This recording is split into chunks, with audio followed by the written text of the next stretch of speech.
एक बार की बात है, एक युवा लड़का एक बार एक बौद्ध भिक्षु के पास पहुंचा। वो काफी परेशान लग रहा था और उसने बौद्ध भिक्षु से जाकर पूछा कि हे महात्मा, मैं अपने आप से परेशान हूँ, अपने आप से दुखी हूँ। बाहरी रूप से मुझे कोई दुख नहीं है, मैं धन-धान्य संपन्न हूँ, मुझे कोई शारीरिक रोग भी नहीं है, लेकिन मैं खुद से परेशान रहता हूँ, अपने मन से परेशान रहता हूँ। अक्सर मेरी बातों को मेरा कोई भी दोस्त गंभीरता से नहीं लेता है और ना ही मेरे परिवार के लोग मेरी किसी बात को गंभीरता से लेते हैं। मैं जो कुछ भी सलाह देता हूँ या तो वह उसे मजाक में उड़ा देते हैं या फिर उसे गंभीरता से लेते ही नहीं है। मेरी बातों को कोई गंभीरता से क्यों नहीं लेता है? क्यों मेरी बातों पर कोई अमल नहीं करता? क्यों मेरी बातों में कोई रुचि नहीं दिखाता? क्या कारण है? कृपया मुझे बताने का कष्ट करें और मेरे मन के इस दुख को दूर करें। यह सुनकर बौद्ध भिक्षु ने कहा कि आज सुबह मैं चालित ध्यान करके वापस आ रहा था। रास्ते में कुछ कौवे काव काव कर रहे थे और वहीं पर जब मैं चलता हुआ कुछ दूर आया तो मुझे एक मोर की मधुर आवाज सुनाई दी। ये सुनकर अचानक मेरे मन में ख्याल आया कि कौवे कितना काव काव करते हैं, कितना बोलते रहते हैं, लेकिन कोई भी प्राणी कौवे की आवाज को पसंद नहीं करता। मोर हमेशा सही परिस्थिति के हिसाब से बोलता है। जब भी बारिश होने वाली होती है और बादल गरजते हैं और बारिश होने की आशंका होती है, ऐसे में मोर अपनी मधुर आवाज में गाता है, जो सभी को प्रिय होता है, सभी को अच्छा लगता है। ऐसे ही अगर इंसान सही परिस्थिति के हिसाब से सही शब्द बोले, सही वाणी बोले, तो वही वाणी दूसरों के लिए संगीत हो जाती है, संगीत बन जाती है और दूसरे लोग तुमसे सम्मोहित हो जाते हैं और वहीं पर तुम्हें सब लोग गंभीरता से लेने लगते हैं। और दूसरी तरफ अगर तुम यूं ही बेफिजूल ऐसे ही बोलते रहते हो, बिना किसी बात के बोले चले जाते हो, तो फिर तुम्हें कोई गंभीरता से नहीं लेता। तुम उस कौवे की भांति हो जाते हो जिसकी वाणी कोई पसंद नहीं करता और बाद में तुम्हें दुख होता है कि तुम्हें कोई गंभीरता से क्यों नहीं लेता। इसीलिए अपने शब्दों को बेहद बुद्धिमानी के साथ इस्तेमाल करना सीखो। अगर तुम नहीं सीखोगे तो समाज में तुम्हें कोई सम्मान या कोई गंभीरता से नहीं लेगा। यह सुनकर वो युवा लड़का बोला कि हे महात्मा, मैं जानता हूँ कि मैं ज्यादा बोलने की बीमारी से ग्रस्त हूँ, मुझे इतना नहीं बोलना चाहिए, लेकिन मैं अपने आप पे काबू नहीं रख पाता और ना ही मैं इतना बुद्धिमान हूँ कि मैं अपने शब्दों को नाप तोलकर बोल सकूं। मैं तो किसी से बात करते वक्त इतना सोचता भी नहीं कि मुझे अपने शब्द किस तरह इस्तेमाल करने हैं। कृपया करके कुछ ऐसी परिस्थितियां बता दीजिए जहां पर मुझे कम बोलना है या फिर बोलना ही नहीं है, हमेशा चुप रहना है।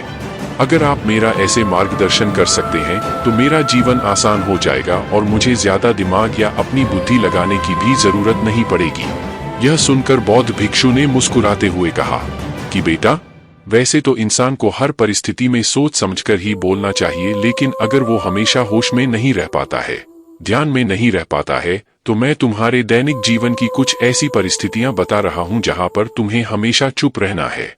अगर तुम ऐसी जगहों पर कुछ बोलोगे तो तुम्हारा अपमान ही होगा या फिर तुम्हें कोई गंभीरता से नहीं लेगा। सबसे पहली जगह है, या यूं कहे ऐसी परिस्थिति जहां पर इंसान को हमेशा चुप रहना चाहिए, वो है जब किसी ऐसे विषय के बारे में बातचीत हो रही हो जिसके बारे में आपको कोई जानकारी ही नहीं है। तो ऐसी परिस्थिति में व्यर्थ में बीच में टांग अड़ाना, अपना ज्ञान देना, व्यर्थ का ज्ञान, आपको कुछ पता नहीं है लेकिन फिर भी आप अपना ज्ञान देने के लिए उत्सुक हैं, तो ऐसी जगह पर आपका अपमान ही होगा। जरा तुम खुद सोचो, जब कोई बीमार आदमी अपनी बीमारी के बारे में चर्चा कर रहा हो और आपको उस बीमारी के बारे में कोई भी ज्ञान नहीं है, लेकिन फिर भी आप व्यर्थ में, बेकार में उसे ऐसी औषधियां बता रहे हैं जिनका उसकी बीमारी से कोई तालमेल ही नहीं है, तो ऐसे में आप अपनी प्रतिष्ठा अपने हाथों से खो रहे होते हैं और आपको पता ही नहीं होता। ऐसी परिस्थिति में आदमी को हमेशा सुनना चाहिए। ध्यान से सुनना भी एक कला होती है। अगर आप सुनने का दिखावा करेंगे तो कहीं ना कहीं सामने वाले आदमी को ये एहसास हो जाता है कि ये मेरी बात पूरे ध्यान से नहीं सुन रहा है। इसीलिए जब आपको किसी विषय के बारे में पूरी तरह से जानकारी ना हो तो वहां पर केवल अपने कान लगाना ही ज्यादा महत्वपूर्ण होता है, ज्यादा जरूरी होता है। आप उस इंसान की बातें ध्यान से सुन सकते हैं और इसी बीच आप दोनों के बीच एक संबंध पैदा होगा और उस संबंध सच्चा होगा, क्योंकि आपने उसके बात को बड़े ही ध्यान से सुना है और इस बात का पता सामने वाले को भी होता है। तो हम बिना कुछ बोले सिर्फ सुनने मात्र से किसी को अपना दोस्त है, अपना मित्र बना सकते हैं। इस बात को हमेशा ध्यान में रखना। दूसरी जगह जहां इंसान को हमेशा चुप रहना चाहिए वो है खाना खाते वक्त। खाना इंसान को हमेशा चुप रहकर खाना चाहिए, मौन रहकर खाना चाहिए। महात्मा बुद्ध और उनके भिक्षु हमेशा चुप रहकर भोजन करते हैं, शांत भाव से भोजन करते हैं, परिपूर्ण होकर भोजन करते हैं, पूरी तरह से करते हैं, एक एक टुकड़े का स्वाद लेकर भोजन करते हैं। और ऐसा भोजन जब आपके शरीर में पहुंचता है तो वो आपके अंग अंग तक ऊर्जा पहुंचाता है। अक्सर हम भोजन करते वक्त कुछ ना कुछ बोलते रहते हैं, कुछ ना कुछ सुनते रहते हैं, लेकिन मौन रहकर पूरा स्वाद लेकर उस भोजन को कभी नहीं करते। हम उस भोजन को करते वक्त आधे अधूरे ही रहते हैं और इसीलिए हमारा शरीर रोगों से ग्रस्त हो जाता है। जरा तुम खुद सोचो, बौद्ध भिक्षु हमेशा भिक्षा लेकर भोजन करता है और भिक्षा भी कितनी बिल्कुल मामूली सी, और वो भी एक वक्त।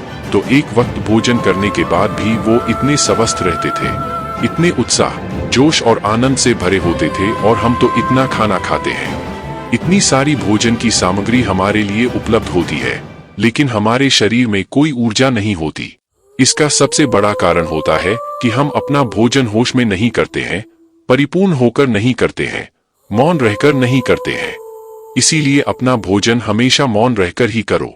तीसरी जगह जहां पर अगर आपने चुप रहना सीख लिया तो इसका मतलब यह है कि आपने अपने ऊपर विजय हासिल कर ली। जी हाँ, गुस्से में शांत रहना या चुप रहना इतना आसान नहीं होता है। अक्सर हम गुस्से से भरकर कुछ ऐसे शब्द या अपशब्द बोल जाते हैं जिसका पछतावा हमें हमेशा रहता है, लेकिन जुबान से निकला हुआ शब्द वापस नहीं हो सकता, उस शब्द को मिटाया भी नहीं जा सकता। अब वो जिंदगी भर हमारे दामन से जुड़ चुका है और वो गुस्से में बोला गया अब शब्द हमारे मन को समय समय पर बेचैन करता रहता है, दुखी करता रहता है। लेकिन गुस्से के वक्त चुप रहना सीखना भी एक बहुत बड़ी कला होती है। गुस्से में आदमी का अपने ऊपर काबू कहाँ रहता है, अपनी इंद्रियों को वश में कहाँ रख पाता है। इसीलिए इस कला को आप तभी सीख सकते हैं जब आप गुस्सा भी होश में रहकर कर पाए। जब भी आपको गुस्सा आए, आपके दिमाग में सिर्फ एक ही बात आए कि मुझे चुप रहना है, मुझे किसी से कुछ गाली गलौज नहीं करना, किसी को कोई अपशब्द नहीं बोलना। और जब ये विचार गुस्से के साथ जुड़ जाता है और धीरे धीरे ये आदत बन जाता है तो आप अपने गुस्से को भी काबू में करना सीख जाते हैं। जब भी कभी गुस्सा आए तो किसी को कुछ बोलने की बजाय कुछ शारीरिक व्यायाम करना शुरू कर दो। उछलना, भागना, दौड़ना, जिम करना, कुछ भी आप ऐसा व्यायाम कर सकते हो जिसमें आपका शरीर थक जाए। आप पाएंगे कि जब आपका शरीर थक जाता है तो आपका मन भी शांत हो जाता है। आपने उस गुस्से की ऊर्जा को एक सकारात्मक रूप दे दिया और यही बुद्धिमान व्यक्ति की पहचान होती है, जो दूसरों के तानों से भी अपना घर बना लेता है, अपनी कामयाबी के रास्ते निकाल लेता है। वही सच में बुद्धिमान आदमी है जो जहर को भी दवा बनाकर इस्तेमाल करना सीख जाए, वही असली बुद्धिमान होता है। चौथी जगह जहां आप चुप रहेंगे तो आपके लिए वही सबसे ज्यादा बेहतर होगा, वही आपको सम्मान दिलाएगा।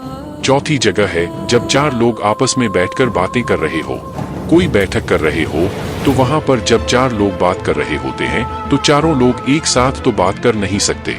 एक बार में एक व्यक्ति बोलेगा और तीन सुनेंगे, तभी वो बैठक कामयाब हो पाएगी, तभी वो चर्चा सही रूप में आगे बढ़ पाएगी। लेकिन अगर कोई आदमी ऐसा बैठा हुआ है जो बीच में ही दूसरे की बात काटकर अपनी बात को ऊपर रखना चाहता है, तो ऐसे में वो चर्चा या वो बैठक आपको कहीं नहीं पहुंचाएगी और चारों लोगों के बीच आप सबसे मूर्ख कहलाओगे।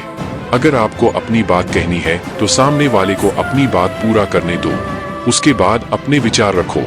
यही एक भद्र पुरुष या फिर कहीं अच्छे आदमी की पहचान होती है। और आखिरी जगह, अगर हमारे माता पिता हमें कुछ कह देते हैं, हमारे बड़े बुजुर्ग हमें किसी बात पर डांट देते हैं या हमें थप्पड़ भी मार देते हैं, तो ऐसी जगहों पे आपका चुप रहना ही उनके प्रति सम्मान दिखाएगा, उनके प्रति आदर का भाव व्यक्त होगा।